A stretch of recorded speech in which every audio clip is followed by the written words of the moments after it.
आज का टॉपिक हमारे पास ये है कि हम बलूचिस्तान बोर्ड के पेपर को, जो कि 9th मैथ का पेपर है, उसको कैसे अटेम्प्ट करें। तो इस पेपर में हमारे पास 2022 का मैथ का पेपर है 9th का, और वो भी बलूचिस्तान बोर्ड का। तो इसमें हमारे पास जो टोटल टाइम अलाउड है इस पेपर के लिए वो है 3 आवर्स, जो कि 3 घंटे हैं। लेकिन एग्जामिनर को मुकम्मल 3 आवर्स नहीं दिए जाएंगे, आपको बमुश्किल शायद 2 घंटे और 30 मिनट दिए जाए। तो आपको इसी 2 घंटे और 30 मिनट में इस सभी पेपर को अटेम्प्ट करना है। और इसमें सबसे पहले हमारे पास 4 पार्ट है, part 1, part 2, part 3 and part 4। और पार्ट 1 में हमारे पास सिर्फ एक ही क्वेश्चन है, क्वेश्चन नंबर 1, जिसमें हमारे पास इसके 12 MCQs है और इन MCQs के आंसर्स हमें आंसर शीट पर लिखने हैं। और इस क्वेश्चन में आपके पास ये चॉइस है कि आप तुक्का भी लगा सकते हैं अगर कोई क्वेश्चन आपको आता नहीं था। तो हम सबसे पहले इस पार्ट के लिए 10 मिनट का टाइम रखेंगे और 10 मिनट में कोशिश करेंगे कि हम इसी 12 के 12 MCQs को पढ़ ले और इनका सही आंसर हम आंसर शीट पर उतार सकें। आपके पास जो आंसर शीट दिया जाएगा उस आंसर शीट पर एक साइड पर आपके पास लाइन लगी हुई है और दूसरी साइड पर कोई लाइन मौजूद नहीं है। तो हम सबसे पहले क्या काम करेंगे कि जब भी आपके पास आंसर शीट आ गया, सबसे पहले आप सभी पेजेस के राइट हैंड साइड को ऐसे लाइन लगा लेंगे ताकि आपका पेपर थोड़ा सा नीट एंड क्लीन दिखाई दे। तो हम सबसे पहले क्वेश्चन नंबर 1 जो कि फ्रॉम पार्ट 1 है उसको अटेम्प्ट करने जा रहे हैं। तो उसके लिए हम सबसे पहले यूज़ करेंगे ब्लू मार्कर और ब्लू पेन। तो हम सबसे पहले लिखेंगे पार्ट 1, और पार्ट 1 जिस तरह क्वेश्चन पेपर में लिखा गया है उसी तरह आपको लिखना चाहिए। इधर पार्ट फिर डैश फिर 1 लिखा गया है, तो हम भी ऐसे ही लिखेंगे। और इस पार्ट 1 में हमारे पास क्वेश्चन क्या क्या है, हमारे पास क्वेश्चन नंबर 1 है और इस क्वेश्चन नंबर 1 का हमारे पास 12 पार्ट्स मौजूद है। तो हम सबसे पहले इधर पार्ट्स को लिखेंगे, जैसे हमारे पास पार्ट 1, फिर पार्ट 2, इसी तरह पार्ट 3, पार्ट 4, पार्ट 5 एंड इसी तरह सो ऑन हमारे पास पार्ट 12 तक आ जाएगा। तो इधर आप सिर्फ उसी क्वेश्चन नंबर 1 और पार्ट नंबर के सिर्फ आंसर को लिखेंगे। जैसे कि अगर हमारे पास इस क्वेश्चन नंबर 1 के फर्स्ट MCQs में ये है कि if A, B and C are 3 matrices comfortable for multiplication, कि अगर आपके पास 3 मैट्रिसेस हो और इन तीनों को आप आपस में मल्टीप्लाई कर सकते हैं, तो then A multiply by B plus C ये बराबर होगा किस चीज़ के। तो हमें ये चीज़ पता है कि ये डिस्ट्रीब्यूटिव लॉ है और डिस्ट्रीब्यूटिव लॉ मैट्रिसेस के लिए सही है। और हमें पता है कि ये A इंटू बी प्लस सी हमारे पास डिस्ट्रीब्यूटिव लॉ है और ये डिस्ट्रीब्यूटिव लॉ बराबर होगा A into b plus A into c. तो इधर हमारे पास ऑप्शन C करेक्ट है। तो हम इधर लिखेंगे कि हमारे पास इस पार्ट 1 का आंसर ऑप्शन C है और उसके आंसर को भी लिखेंगे, जैसे हमारे पास A B plus A C इसका करेक्ट आंसर है। और इसी तरह अभी इसी क्वेश्चन नंबर 1 के पार्ट 2 में if square root of x plus y whole to the power 2 given है और ये बराबर होगा किस चीज़ के। तो ये बहुत सिंपल है, हम स्क्वायर और स्क्वायर रूट को अगर कैंसिल कर ले तो हमारे पास x प्लस वाई ही आ जाएगा। तो इधर x प्लस वाई इस ऑप्शन A में गिवन है। तो हम इधर क्वेश्चन नंबर 1 पार्ट 2 के आंसर को लिखेंगे जिसमें ऑप्शन A और ये है x प्लस वाई जो कि हमारे पास करेक्ट आंसर है। इसी तरह हम सभी MCQs को इधर लिखेंगे और जो भी MCQs आपको नहीं आता था आप उसके लिए जगह छोड़ेंगे ताकि आप लास्ट टाइम में उसको कर सके या फिर उसकी जगह कोई तुक्का लगा सके। और इसके बाद हमारे पास आ जाएगा पार्ट 2। तो पार्ट 2 में हमें कोई 8 क्वेश्चंस अटेम्प्ट करने हैं और इस क्वेश्चन नंबर 2 में हमारे पास टोटल 12 पार्ट्स गिवन है और इस 12 पार्ट में से हमें 8 पार्ट अटेम्प्ट करना है और हर क्वेश्चन का स्कोर इधर हमारे पास दिया जाएगा। तो इधर 8 टाइम्स 3 है, तो इसका मतलब हर पार्ट का 3 स्कोर है। तो इस पार्ट को करने के लिए हम 40 मिनट का गोल रखेंगे ताकि हम इस पार्ट को 40 मिनट में अटेम्प्ट कर सकें। और इसी तरह हमें पार्ट 3 में अटेम्प्ट एनी 5 क्वेश्चन करना है। तो क्वेश्चन नंबर 3 में आपके पास 8 ऑप्शंस दिए गए हैं और इन 8 ऑप्शन में से आपको सिर्फ 5 करने हैं और हर क्वेश्चन के 5-5 मार्क होंगे। तो आप ये देख सकते हैं कि चूंकि इधर हर क्वेश्चन के 5-5 मार्क्स है तो ये क्वेश्चन थोड़े से लेंथी हो सकते हैं। तो इस पार्ट के लिए भी हम 40 मिनट का टाइम रखेंगे क्योंकि दोनों पार्ट के स्कोर टोटल तकरीबन सेम है, तो हम इन दोनों को 40-40 मिनट में मुकम्मल कर सकेंगे। उसके बाद हमारे पास आ जाएगा पार्ट 4। तो पार्ट 4 में हमारे पास एक क्वेश्चन आ जाएगा फ्रॉम प्रैक्टिकल जियोमेट्री जो कि चैप्टर नंबर 17 है और बाकी 3 क्वेश्चन हमारे पास आ जाएंगे थ्योरम्स में से। तो इधर आपको 9th के पेपर में और 9th के मैथ के पेपर में आपको वो थ्योरम्स याद करने हैं जो थ्योरम्स छोटे छोटे हो, क्योंकि बलूचिस्तान बोर्ड के मैथ के पेपर में जो थ्योरम्स दिए जाएंगे वो सभी शॉर्ट होंगे ताकि चेक करने के लिए भी आसानी हो। तो हम सबसे पहले अभी पार्ट 2 को सॉल्व करेंगे, किसी एक पार्ट को। फॉर एग्जांपल हम इस पार्ट 1 को सॉल्व करेंगे। इफ़ a इक्वल्स टू 2 1 3 7 जो कि एक मैट्रिक्स है, then find a to the power 2, यानी हमें a स्क्वायर फाइंड आउट करना है। तो हम इसको करेंगे कैसे? हम सबसे पहले लिखेंगे कि हम कौन से पार्ट को सॉल्व करने जा रहे हैं। और हाँ, एक और बात, जब भी कोई पार्ट ख़त्म हो जाए तो आप उसके एंड में कोई ऐसा लाइन ज़रूर लगा लीजिएगा ताकि जो एग्जामिनर चेक कर रहा है उसको पता चल जाए कि आपका ये पार्ट ख़त्म हो चुका है। उसके बाद अभी हम स्टार्ट करेंगे पार्ट 2 को। तो पार्ट 2 हमारे पास लिखा गया है ऐसे, हम इसको लिखेंगे ही ऐसे। और इधर हमारे पास जो क्वेश्चन है वो है क्वेश्चन नंबर 2। तो इधर हम लिखेंगे क्वेश्चन नंबर 2 और इसके सामने उसका पार्ट लिखेंगे। तो हम चूँकि पार्ट 1 को अटेम्प्ट करने जा रहे हैं तो हम लिखेंगे पार्ट 1 और फिर नीचे हम इधर लिख सकते हैं सॉल्यूशन, या फिर आप इस सॉल्यूशन को इधर भी लिख सकते हैं। तो अभी हम क्वेश्चन में से उन चीज़ों को लिखेंगे जो कि हमें चाहिए। तो हमारे पास मैट्रिक्स A गिवन था जिसमें 2 1 3 और 7 था और इसके नीचे हमें फाइंड आउट करना है a square equals to question mark. तो इधर से हम स्टार्ट करेंगे। हम a स्क्वायर को लिख सकते हैं matrix A multiply by matrix A, और इस मैट्रिक्स A की जगह मैट्रिक्स A की वैल्यू आ जाएगी 2 1 3 7 और ये मल्टीप्लाई होगा इस फिर से मैट्रिक्स A के साथ। तो फिर से मैट्रिक्स A की वैल्यू 2 1 3 7 और अभी हम इन दोनों मैट्रिक्स को मल्टीप्लाई करेंगे। तो हमें मल्टीप्लिकेशन के लिए रो को इंटू कॉलम मल्टीप्लाई करना है। तो सबसे पहले रो 1 इंटू कॉलम नंबर 1, 2 2 ज़ा होगा 4, फिर प्लस 1 3 ज़ा होगा 3।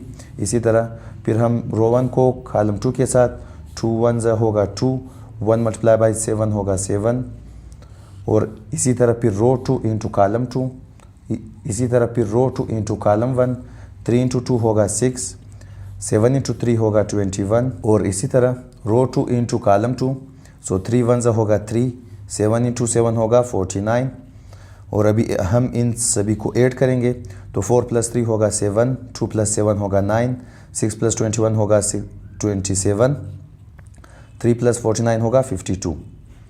तो ये चीज़ हमारे पास a स्क्वायर का आंसर आ गया है। और मैथ के पेपर में जब भी आपका आंसर आ जाए तो आप उसको एक बॉक्स में इस तरह बंद भी कर सकते हैं ताकि एग्जामिनर को पता चल जाए कि ये चीज़ आपके पास आंसर है, या फिर सिर्फ आप आंसर के पास ऐसे लिख ले कि ये आपके पास आंसर है। और जब आपके पास कोई भी पार्ट ख़त्म हो जाए तो आप सिंपल पेन से एक लाइन को ऐसे लाइन लगा कर छोड़ दें ताकि उस एग्जामिनर को क्लियरली पता चल जाए कि आपके इस क्वेश्चन के इस पार्ट का जो सलूशन था वो ख़त्म हो चुका है। अभी हम चलेंगे सेकंड पार्ट पर। तो आपका जो सेकंड पेज होगा उस पर भी उसके साइड पर भी कोई लाइन होगा नहीं, तो आप इन सभी लाइनों को पेपर के शुरू में लगा सकते हैं। और अभी हम इस क्वेश्चन पेपर के इसी क्वेश्चन पेपर के क्वेश्चन नंबर 2 के किसी और पार्ट को सॉल्व करने जा रहे हैं। जैसे कि हम लेंगे इस क्वेश्चन नंबर 2 के पार्ट 4 को, जिसमें हमारे पास लिखा गया है राइट इन स्टैंडर्ड फॉर्म 1.96 × 10⁻⁵। तो इधर हमें ये साइंटिफिक नोटेशन में गिवन है, इसे हमें स्टैंडर्ड फॉर्म में चेंज करना है। तो इधर हमारे पास क्वेश्चन नंबर 2 पार्ट नंबर 4 है। तो हम फिर से हर पार्ट के साथ लिखेंगे कि कौन सा क्वेश्चन है। तो इधर लिखेंगे क्वेश्चन नंबर 2 और क्वेश्चन नंबर 2 का हमारे पास 4th पार्ट और इधर हम लिखेंगे सॉल्यूशन। और अभी हम क्वेश्चन में से उन चीज़ों को लिखेंगे जो कि हमें चाहिए क्वेश्चन को सॉल्व करने के लिए। तो हमारे पास 1.96 इंटू 10⁻⁻⁵ चूँकि ये चीज़ हमारे पास इंटू 10⁻⁻⁵ है, तो ये जो डेसिमल पॉइंट है ये लेफ्ट हैंड साइड पर शिफ्ट होगा और ये लेफ्ट हैंड साइड पर 5 बार शिफ्ट होगा। तो हम सबसे पहले इसको लिखेंगे ऐसे 0.196। हम पॉइंट के लेफ्ट हैंड साइड पर 0 अपने से लिख सकते हैं और ये इंटू 10⁻⁵ और अभी हम नेक्स्ट स्टेप में इस पॉइंट को 5 बार इस लेफ्ट हैंड साइड पर शिफ्ट करेंगे। तो ये 1 बार, 2 बार, 3 बार, 4 और ये 5, तो पॉइंट आ जाएगा इधर। तो हम इसको लिखेंगे, हमारे पास आ जाएगा 0.00000196 और इसके साथ 10⁻⁻⁵ लिखा नहीं जाएगा। तो यही हमारे पास आंसर होगा और ये आंसर हमारे पास होगा स्टैंडर्ड नोटेशन में। क्वेश्चन नंबर 2 के पार्ट्स शॉर्ट भी हो सकते हैं जो कि 3-4 लाइन में उसका आंसर आ जाए। तो आप इसी तरह इन सभी पार्टों को अटेम्प्ट करें और इस पार्ट 2 के लिए आप 40 मिनट का टाइम इंटरवल अपने लिए मुकर्रर कर लें ताकि आप इसी टाइम में इसको मुकम्मल कर सकें। तो जब ये पार्ट होगा ख़त्म तो हम इधर एक लाइन लगा लेंगे और अभी हम जाएंगे पार्ट 3 पर, जो कि पार्ट 3 में हमारे पास लॉन्ग क्वेश्चन है और पार्ट 3 में हमें टोटल 5 क्वेश्चन अटेम्प्ट करने हैं। तो इधर फॉर एग्जांपल हम क्वेश्चन नंबर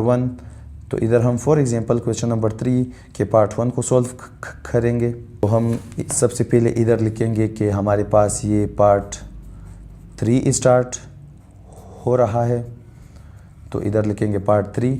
और जब आप किसी भी पार्ट को स्टार्ट करेंगे आप उसी पार्ट को एंड भी करेंगे। ऐसा नहीं है कि आप अगर पार्ट 3 को स्टार्ट कर ले, आप पार्ट 3 को बीच में छोड़कर आप पार्ट 4 के क्वेश्चन को सॉल्व करना स्टार्ट कर दें, ये बिल्कुल सही नहीं है।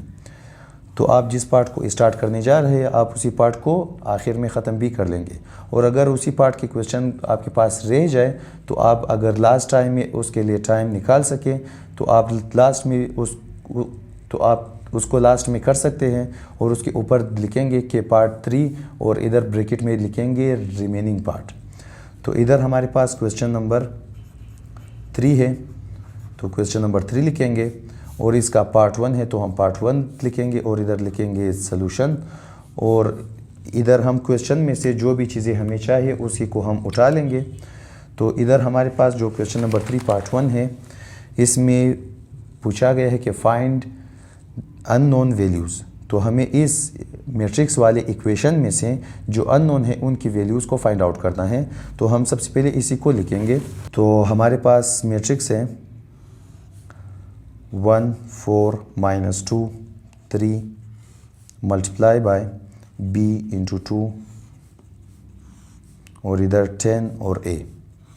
तो हम सबसे पहले इस लेफ्ट हैंड साइड वाले दो मैट्रिसेस को तो हम सबसे पहले इस दो लेफ्ट हैंड साइड वाले मैट्रिसेस को मल्टीप्लाई करेंगे। तो रो 1 इंटू कॉलम 1 होगा, तो हमारे पास 1 इंटू बी होगा 1b, 4 इंटू 2 होगा 8, तो 1b प्लस 8। और अभी रो 2 इंटू कॉलम 1 तो -2 इंटू बी होगा -2b, फिर प्लस 3 2 होगा 6 इज इक्वल टू इधर 10 और इधर a। तो चूंकि ये दो मैट्रिक्स आपस में इक्वल है तो हम ये कह सकते हैं कि इनके कोरिस्पोंडिंग एलिमेंट्स भी इक्वल होंगे। जैसे कि इसका फर्स्ट एलिमेंट बराबर होगा इसके फर्स्ट एलिमेंट के साथ और इसका सेकंड बराबर होगा इसके सेकंड के साथ। तो इधर हम ये लिख सकते हैं कि दिस इंप्लाइज दैट कि 1b प्लस 8 बराबर है 10 के। और इसी तरह दिस इंप्लाइज दैट कि हमारे पास -2b प्लस 6 बराबर है a के। और इधर से हम सबसे पहले b को फाइंड आउट करेंगे। कैसे कि हम 8 को राइट हैंड साइड पर शिफ्ट करेंगे तो b बराबर होगा 10 - 8 के और ये 10 - 8 होगा 2, तो b की वैल्यू है 2। और हम इसके आंसर को ऐसे बॉक्स में हाईलाइट करेंगे या इसके साथ लिखेंगे आंसर। और इधर हम वैल्यू पुट करेंगे b का, तो put b is equal to 2। तो हमारे पास -2 इंटू बी की जगह आ जाएगा 2 plus 6 equals to a। -2 into 2 होगा -4 और इधर प्लस 6 इक्वल्स टू a। और 6 - 4 का आंसर आ जाएगा 2 इक्वल्स टू a, या फिर इसको हम लिख सकते हैं a इक्वल्स टू 2। तो ये दो चीज़ हमारे पास a और b की वैल्यू है जिसे हमें फाइंड आउट करना था। तो ये चीज़ हमारे पास आंसर आ गया है। तो आप ये देख सकते हैं कि क्वेश्चन 3 में या फिर पार्ट 3 में ऐसे भी क्वेश्चंस आ सकते हैं जो कि थोड़ा सा शॉर्ट हो, लेकिन उनको एज अ लॉन्ग क्वेश्चन दिया गया है। और इधर असल में भी लॉन्ग क्वेश्चन है, जैसे कि इधर ये चीज़ हमारे पास फैक्टराइज वाला है, या फिर HCF बाय डिवीज़न मेथड है जो कि बहुत लॉन्ग हो सकता है। तो चूंकि हमने इस पार्ट को ख़त्म किया है तो हम इस पार्ट के नीचे एक लाइन लगा लेंगे और हम दूसरे पार्ट को स्टार्ट करेंगे। तो अभी हम क्वेश्चन नंबर 3 के किसी और पार्ट को सॉल्व करेंगे। तो हम लेंगे इस पार्ट 4 को। तो हमारे पास इधर हम फिर से लिखेंगे कि हमारे पास ये क्वेश्चन नंबर 3 है। तो क्वेश्चन नंबर 3 और पार्ट नंबर 4, और पार्ट नंबर 4 इधर हमारे पास आ जाएगा सॉल्यूशन। और हमारे पास क्वेश्चन नंबर 3 पार्ट 4 में ये चीज़ गिवन है कि हमें फैक्टराइज करना है इस पोलिनोमियल को। तो हम सबसे पहले लिखेंगे इसी पोलिनोमियल को। हमारे पास है 3xy² प्लस 27xy², यहाँ पर x² y है, फिर माइनस 81xy। तो ये चीज़ हमारे पास क्वेश्चन है और हमें इस चीज़ को फैक्टराइज करना है। तो फैक्टराइजेशन का सबसे पहला रूल हमारे पास ये था कि हम इन सभी में से देख लें कि अगर कोई चीज़ कॉमन है तो हम कॉमन ले लें। तो इधर हमारे पास 3, 27 और 81 है। 3, 27 और 81 तीनों 3 के टेबल पर डिवाइड हो सकते हैं, तो हम 3 को लेंगे कॉमन। इधर एक x है, इधर 2x, इधर एक x, तो हम एक x को भी लेंगे कॉमन। इधर 2y है, इधर एक y, इधर भी एक, तो हम एक y को भी लेंगे कॉमन। तो हमारे पास जो चीज़ें बच जाएंगे उसको हम लिखेंगे। यहाँ पर 3 1 × 3 होगा तो 1 बच जाएगा। एक x था वो निकल गया कॉमन। इधर था 2y, तो एक y हमारे पास कॉमन और दूसरा y इधर बच जाएगा। फिर प्लस 3 वर्ड्स 27, तो 3 9 27 होगा। और इधर 2 दाने x थे तो एक दाना x हमारे पास बच जाएगा। और एक y था, y को हमने कॉमन ले लिया है। फिर उसके बाद हमारे पास माइनस 81xy है, तो 3 × 27 होगा 81, और इधर होगा माइनस का साइन। xy को हमने ले लिया है कॉमन, तो ये चीज़ हमारे पास बाकी बच जाएगा। और ये क्वेश्चन हमारे पास फैक्टराइज हो गया है क्योंकि हम इस y प्लस 9x माइनस 27 को मज़ीद फैक्टराइज नहीं कर सकते। और अभी हम चूंकि इस पार्ट को मज़ीद फैक्टराइज नहीं कर सकते, तो ये एक स्टेप में ही इसका आंसर आ गया है। तो ये चीज़ हमारे पास होगा आंसर, क्योंकि हम इस पार्ट को मज़ीद फैक्टराइज नहीं कर सकते हैं।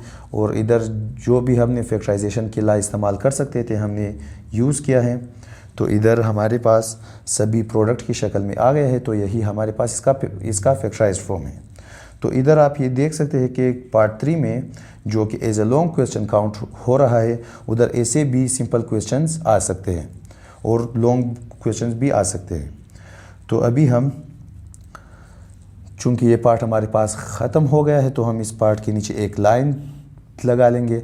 और आपका ये लाइन किसी भी तरह का हो सकता है, कोई स्ट्रेट लाइन भी हो सकता है, इस तरह का भी लाइन हो सकता है, जो आपकी मर्ज़ी। और इसके बाद हमारे पास आता है पार्ट नंबर 4। तो पार्ट नंबर 4 में जैसे कि मैंने आपको कहा है कि एक क्वेश्चन प्रैक्टिकल जियोमेट्री से आएगा और बाकी 3 क्वेश्चन थ्योरम में से आएंगे। तो आप अगर सारे छोटे छोटे थ्योरम्स जो कि 9th text book of Balochistan board में है, आप अगर उन छोटे छोटे थ्योरम्स को याद कर ले तो ये थ्योरम्स आपसे हो जाएंगे। और आप इस पार्ट के लिए 40 मिनट का टाइम भी रख सकते हैं, क्योंकि आप इस पार्ट को बिल्कुल स्लोली और स्टेडीली सॉल्व कर ले ताकि इसमें कोई मिस्टेक ना हो। और इधर हमारे पास 40 मिनट ये तीनों हो जाएंगे 2 घंटे। और इस पार्ट के लिए हमने 10 मिनट का रखा था, तो ये पेपर टोटल 2 घंटे और 10 मिनट में मुकम्मल हो सकता है। और मुकम्मल होने के बाद आप बैठकर फिर से क्वेश्चन को रीचेक कर सकते हैं। और जब आप क्वेश्चन को रीचेक करेंगे, फॉर एग्जांपल अगर आपके पास कोई भी पार्ट आपसे गलत हो चुका है, तो आप उस पार्ट को गंदा नहीं करना है, आप सिंपल उस पर एक लाइन ऐसे खींच लें। तो फॉर एग्जांपल हम ये फ़र्ज़ करेंगे कि ये पार्ट हमसे हो चुका है गलत, शायद हमने इधर पॉइंट को मूव करने में तो कोई मिस्टेक की हो, तो हमको पता चल गया कि ये पार्ट हमारे पास है गलत। अगर आपका गलती ठीक हो सकता है तो आप विद यूज़ ऑफ वाश उसको ठीक कर सकते हैं उस लास्ट मिनट में। और अगर सारा पार्ट आपसे गलत हो चुका है तो आप सिर्फ एक ऐसा लाइन लगा लें और इस पार्ट को लास्ट में आप उसी पार्ट को लिख लें, उसी क्वेश्चन नंबर को और उसके पार्ट को, और आप उसको सॉल्व कर सकते हैं। तो आप अगर ऐसे अपने क्वेश्चन पेपर को साफ साफ सॉल्व कर ले और बड़ा बड़ा लिख ले और इन 2 पेनों का इस्तेमाल कर ले तो आपका पेपर बहुत नीट एंड क्लीन आ जाएगा। और जो एग्जामिनर आपका पेपर चेक करेगा उसको पता चल जाएगा कि ये फर्स्ट ग्लेंस में कि ये क्वेश्चन कौन सा है, पार्ट कौन सा है, और आपने इसको जो सॉल्व किया इसके आंसर्स किधर है। और अगर आप इस पेपर को साफ सॉल्व कर ले तो ये सभी वर्किंग भी उसी टीचर के समझ में आ जाएगा और वो आपको पूरा मार्क देकर चला जाएगा। तो इन सभी टिप्स को आप अपने जहन में महफूज कर लें और इन पर अमल करने की कोशिश कर लें। और क्लास में आपके पास जो 20 मिनट या 10 मिनट बचेंगे आप फिर से जाकर इस क्वेश्चन नंबर 1 के बाकी पार्ट्स को कर सकेंगे। आप चाहे तो किसी अपने दोस्त से पूछ ले या फिर आप इसमें तुक्का भी लगा सकते हैं, जो कि आपका चॉइस है। पर उतना भी लेंथी नहीं है जितना होना चाहिए था। तो चूँकि आप 9 के स्टूडेंट से तो ये पेपर बिल्कुल इजी है 3 घंटे के लिए। अगर आपने सही से पढ़ा है तो आप सभी क्वेश्चन पेपर को टोटल 2 घंटे और 10 मिनट में मुकम्मल सॉल्व कर सकते हैं। क्योंकि इधर इस पार्ट के लिए आपको टोटल चाहिए 10 मिनट और इस पार्ट में आपको 8 क्वेश्चन करने हैं और ये सभी क्वेश्चन बहुत शॉर्ट से भी है जो, और इनमें से ऐसे भी क्वेश्चन है जो कि 3 लाइन 4 लाइन में बिल्कुल सॉल्व हो सकते हैं। तो आप इसके लिए 40 मिनट्स का टाइम रख ले, यानी आप हर क्वेश्चन के लिए 5 मिनट का टाइम रख सकते हैं और 5 मिनट में ये सभी क्वेश्चन सॉल्व हो जाएंगे। और इधर आपके पास पार्ट नंबर 3 है और इसमें क्वेश्चन नंबर 3 जिसमें आपको 5 पार्ट्स अटेम्प्ट करने हैं या फिर 5 क्वेश्चंस अटेम्प्ट करने हैं और इसमें हर क्वेश्चन का स्कोर है 5। तो आप इसके लिए भी 40 मिनट्स का टाइम रख ले, क्योंकि इन दोनों पार्ट्स के टोटल स्कोर सेम है। तो जितना आप टाइम इसको देंगे उतना आप इसको भी देंगे। और इसमें चूँकि टोटल 5 क्वेश्चन है तो आप हर क्वेश्चन के लिए 8-8 मिनट लगा सकते हैं, ताकि आप हर क्वेश्चन को बैठकर बआसानी या फिर बहुत ईजीली या विदाउट एनी टाइम प्रेशर आप इसको सॉल्व कर लें। और उसके बाद पार्ट 4 में आपके पास फिर से 40 मिनट, क्योंकि टोटल 2 क्वेश्चन आपको अटेम्प्ट करने हैं और ये 2 क्वेश्चन ऐसे क्वेश्चन हैं जो कि रटा लगाया जाए, और ये 2 क्वेश्चन ऐसे क्वेश्चन हैं जो कि बिना रटा लगाए ये आपसे सॉल्व होगा नहीं। तो आप इसमें थोड़ा सा टाइम ले सकते हैं ताकि आप वापस रिकॉल कर ले कि आपने क्या क्या चीज़ें याद किया था और आप उसको बआसानी और तरतीब के साथ लिख सकते। तो ये चीज़ हमारे पास सॉल्व करने का पैटर्न था question math paper of 9th। तो ये चीज़ हमारे पास 9th का मैथ पेपर था फ्रॉम बलूचिस्तान बोर्ड कि आप उसको कैसे हैंडल कर ले और फिर कैसे सॉल्व कर ले और आप कौन कौन से पेन इस्तेमाल कर ले और आप हर पार्ट को कितने कितने टाइम दे दें। तो ये चीज़ हमारे पास इस पेपर को सॉल्व करने का मुकम्मल तरीक़ाकार है। तो अगर आप चैनल पर नए हैं तो चैनल को सब्सक्राइब करें, वीडियो को लाइक करें और शेयर करें।